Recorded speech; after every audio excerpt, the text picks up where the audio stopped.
সম্মানিত দর্শক শ্রোতা, আশা করি যে যেখানেই আছেন ভালো আছেন, সুস্থ আছেন। আপনারা দেশ এবং দেশের বাইরে থেকে যারা শুনছেন সকলকেই আমি সালাম এবং আদাব জানাচ্ছি। দেখেন, আজকে খুব সিরিয়াস বিষয়ে আমি কথা বলবো। প্রশাসনকে বলবো, উপযুক্ত পদক্ষেপ যদি নিতে না পারেন তাহলে নির্বাচন পরিচালনা করতে পারবেন না।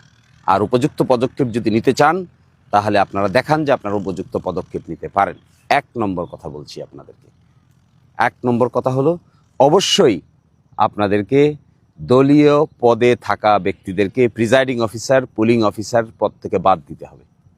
আমি আশা করব দিরাই এবং সাল্লায় যে তালিকা করেছেন এর মধ্যে একটা অভিযোগও যদি আসে যে দলীয় কোনো পদে আছেন তাহলে তাদেরকে আজকেই বাদ দিবেন, ট্রেনিংয়ে ডাকবেন না। ট্রেনিংয়ে ডাকার দায়িত্ব আপনাদের না। কেন আপনারা ট্রেনিংয়ে ডাকবেন? ডিএসবি, এনএসআই, যত গোয়েন্দা বাহিনীর রিপোর্ট আছে, একটা লোকও যদি দলীয় পদে থাকা এখানে আসে তাহলে আপনারা তাড়াতাড়ি তালিকা করে তাদেরকে বাদ দিবেন এবং কোনো ধরনের কোনো সাবটারফিউজ, কোনো ছলচাতুরির আশ্রয় নেবেন না। স্পষ্ট দেখাতে হবে যে একটা নিরপেক্ষ নির্বাচন করার ক্ষেত্রে আপনারা সিরিয়াস। একটা অভিযোগও যদি আসে তালিকা করবেন, তাদেরকে তালিকা থেকে বাদ দিবেন। স্বচ্ছ নিরপেক্ষভাবে প্রিজাইডিং অফিসার, পুলিং অফিসারদের তালিকা করবেন। এতে আমরা কোনো ধরনের শৈথিল্য দেখতে চাই না। আপনারা যারা আছেন সহকারী রিটার্নিং অফিসার, ডিসি সাহেব যে আছেন রিটার্নিং অফিসার, এগুলো খবর নেন। এগুলো খবর না নিয়ে শুধুমাত্র অফিসিয়াল মেকানিজম ব্যবহার করে কাউকে বোঝানোর চেষ্টা করবেন না। এগুলো বোঝার ক্ষমতা যথেষ্ট আমাদের আছে।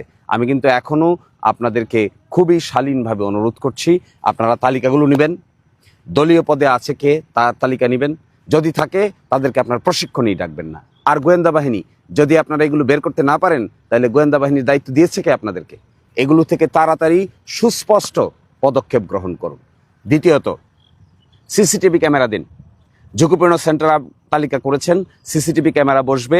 প্রতিটা সেন্টারে আমি খবর পেয়েছি 6টা সিসিটিভি ক্যামেরা বসবে এবং প্রিজাইডিং অফিসার এটা মনিটর করবেন এবং এটা রেকর্ড থাকবে। নির্বাচনের সময়, নির্বাচনের আগে এবং পরে আমরা যে কোনো সময় এই ভিডিও রেকর্ড দেখতে পারবো। আর একই সাথে আপনারা পুলিশ যারা দায়িত্বে থাকবেন তাদেরকে আপনারা বুক ক্যামেরা দিবেন, যেন কে কি করছে না করছে এটা পরিপূর্ণ রেকর্ড থাকে। এটি নির্বাচনের পরিবেশ অনেকটাই নিশ্চিত করবে। মিলিটারি প্রশাসন যারা এখানে এসেছেন দিরাই এবং সাল্লায়, তাদেরকে আমি অনুরোধ করব, নিয়ম শৃঙ্খলার বেড়াজালে আবদ্ধ হয়ে নির্বাচন নষ্ট করবেন না। সত্যিকার অর্থে যদি নির্বাচন সঠিকভাবে পরিচালনা করার জন্য আপনারা এখানে এসে থাকেন, ঝুঁকিপূর্ণ সেন্টারগুলোতে নির্বাচন অনুষ্ঠানের 3 দিন আগে মিলিটারি ডিপ্লয়মেন্ট করবেন। আপনাদের লোকসংখ্যা কম আছে তা আমি জানি, কিন্তু ঝুঁকিপূর্ণ সেন্টারের সংখ্যা কিন্তু বেশি না। এই ঝুঁকিপূর্ণ সেন্টারগুলোতে অন্ততপক্ষে 3 জন সেনা সদস্যদেরকে আপনারা এখানে মোতায়েন করবেন।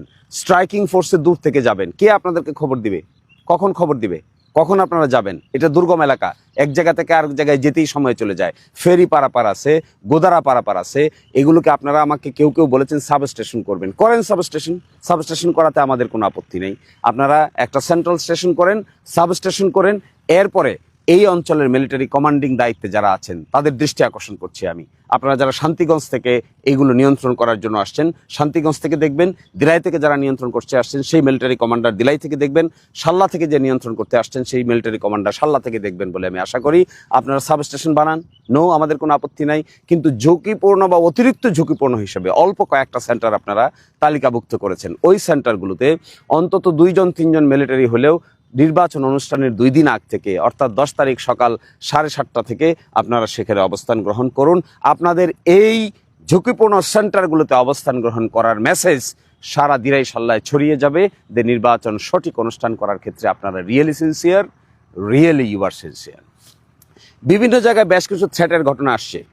আমি জানি না, সহকারী রিটার্নিং অফিসার যিনি আছেন, 2 থানার 2 টিওনো সাহেব আছেন, ওসিরা আছেন, আপনারা অভিযোগ দিলে ব্যবস্থা নেবেন এই কথা বলে থাকেন। আপনাদের যে মনিটরিং টিম আছে, আপনাদের যে ম্যাজিস্ট্রেসি ক্ষমতা আছে, ম্যাজিস্ট্রেসি ক্ষমতা ব্যবহার করেন না কেন? সুমোটো দায়িত্ব পালন করেন না কেন? কে যে আপনার বাড়িতে খালি বারবার অভিযোগ দায়ের করবে? কারণ মানুষের কোনো কাজ নাই যে বারবার গিয়ে আপনার বাড়িতে গিয়ে অভিযোগ দায়ের করবে তারপরে আপনি পদক্ষেপ নেবেন? জানেন না, যারা থ্রেট দেয়, যারা থ্রেটের রাস্তা অবলম্বন করে, তাদের নাম প্রকাশ করতে মানুষ আশঙ্কাবোধ করে, শঙ্কাবোধ করে, আপনারা সুমোটো পদক্ষেপ গ্রহণ করেন।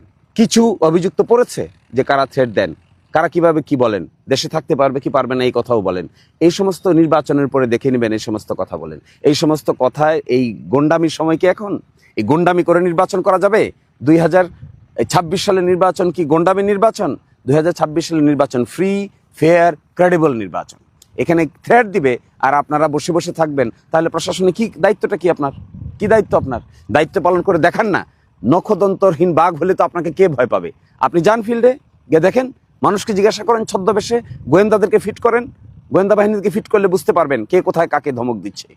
এবং এগুলো যদি পদক্ষেপ নিতে না পারেন তাহলে নির্বাচন অনুষ্ঠান করতে পারবেন না। কথা স্পষ্ট, নির্বাচন করতে চান, নির্বাচন করার মতো করবেন। নির্বাচন করার ক্ষেত্রে আপনি কোনো ধরনের কোনো ছলছাতুরির আশ্রয় নিজেও নেবেন না, কাউকে নিতেও দিবেন না। আমার পক্ষ থেকে কোনো ব্যক্তি যদি কখনো এই সমস্ত কাজের সঙ্গে জড়িত থাকে, পদক্ষেপ নিন, শাস্তি দিন। আমি আপনাদেরকে সেই শাস্তি দেওয়ার ক্ষেত্রে অবশ্যই কার্যকরী ভূমিকা পালন করব। আমি আপনাদেরকে সাহায্য করব।